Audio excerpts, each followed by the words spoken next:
Hello there, my name is Ismas and welcome to Top Channel 101. So today I'm giving away some free PBR materials that you could use in your Blender projects, and all you have to do is find the links in the description to download the projects, obviously for free. All I would ask for is to leave a like, subscribe as a way to support the channel, and that would enable me to continue making these awesome projects. So let's talk about the materials for a second here. So these are PBR materials, meaning that they use image maps that have been they use tileable image maps or texture maps, whatever you want to call it, like you see here, that have fed into the principal shader to give you that PBR look. So if we look at a material like this, let me just hide everything here, isolate this. You can see, if you close it, you can see how detailed this is. You can see the different pebbles or stones on the asphalt here. So all this is powered by this node setup. You can see it's very simple and not complicated. It's just using 3 texture maps. It's using a diffuse, which is a color map, and then a roughness map and a normal map.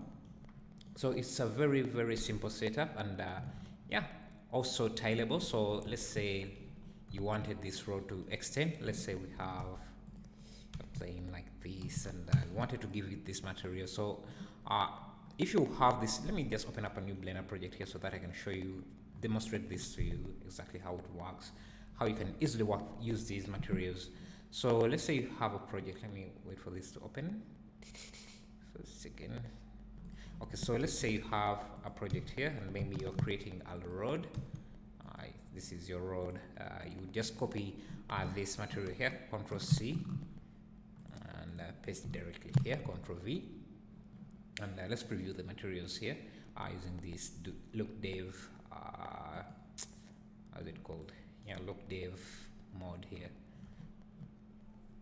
So because these are PBR materials, they easily compile, but I think because I'm recording this, they're taking a little bit of time here, but you can see they load faster than procedural textures that have a lot of nodes in them. So let's say you want to use this as your road texture. You can make this as wide as you want, and just select this object, select the road, and then the material last. Ctrl L to link that, and you can see we have our material. So let me set this as a sun, and preview also this, reduce the lights, the strength of the light here to maybe 0.1, maybe 2, I don't know, something like that. You can see how the reflections are being captured, and you can see even the bumps. Yes, so, and this is tileable, so if you wanted, you can just add an array in the Y direction. Is it the Y direction or the, yeah, I think that's the Y direction. So you can kind of add those, can tell that to as long as you want, and maybe even let's do a simple road here. Let me add a nabs surface here, just to show you how easily you can use these in your project. So maybe add a curve modifier, select the nabs. So obviously we would need a little more resolution here, so add in a few loops, and so let me select this, and then you can start doing whatever you want with the road.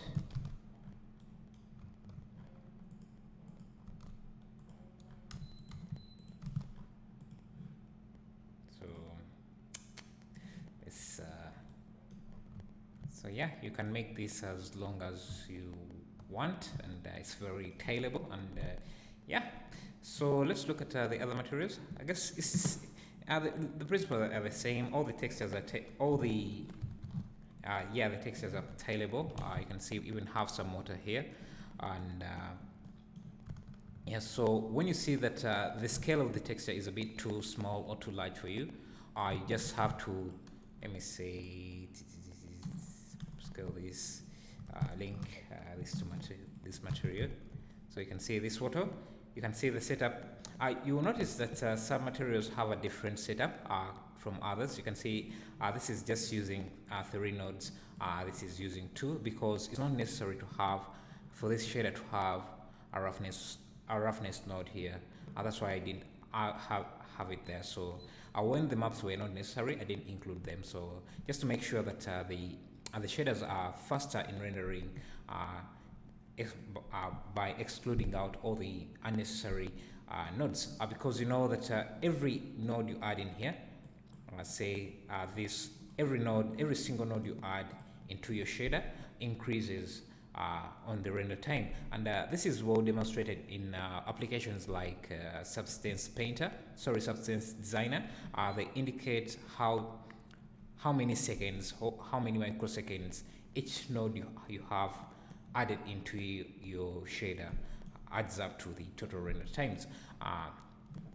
So that's why I'm trying to minimize the number of nodes that we have in this for each shader. So all these materials here, I've created them in previous tutorials and in previous videos, and I just baked them into a texture map. So let me see if I can find a project, one of the projects that I extracted or I baked the materials from. So we have, I think this card, and you will also notice that a project like this that has non-PBR materials or non-baked materials takes a bit of time to load, and I think this is was faster because I had already opened it previously. You can see some of the materials I baked from projects like this. You can see the node setup that I have here just to create what was this? I think these are the shingles here that you see here. I did change them a bit to make them that color, but it's this here. Maybe let me show you this. Let me show you blue wall. Yeah, so this here, you can see the node setup. I have a few things here that I had removed just to make sure that the bake kind of bakes faster, and there are also ambient occlusion maps for this house that would not be required for this bake. So I disconnected some of these materials here. Maybe let me show you how they look. You can see this is just an ambient occlusion for this entire building, so I didn't include that into the bake. That's why you see it's detached or it's disconnected. So this shader here was baked into this, all this node setup was baked into, let me find that material, I think it's this here, it's this painted wood material, was baked into 3 nodes. And remember, each node included in your shader adds up to the total render time, because Blender has to calculate each node, each individual node that you have in your shader. So the more nodes you have, the more time it takes Blender to render out that shader. So breaking them down into 3 shaders here, 3 texture maps, makes it faster for your renders and your projects loading.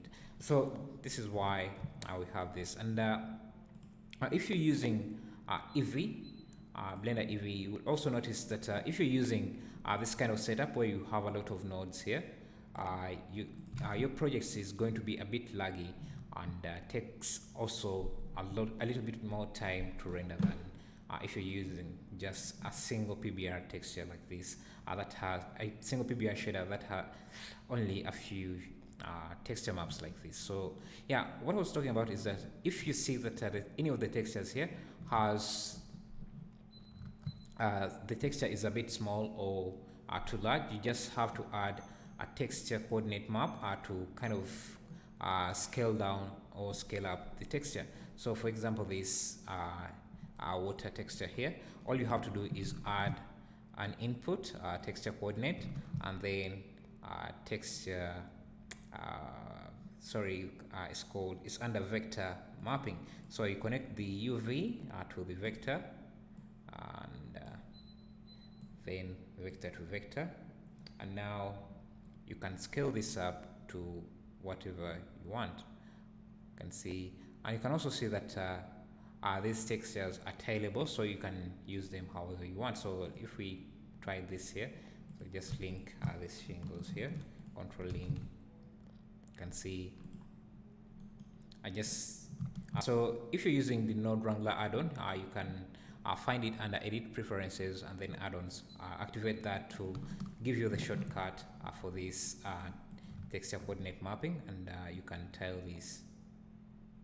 Let me make sure. Make sure that if you have more than one texture coordinate map, more than one texture map, all the texture maps are connected to the same mapping, so that the different texture maps are aligned with each other. So now we only have to control this coordinate mapping and have the entire thing a tile. So you can see we have some polished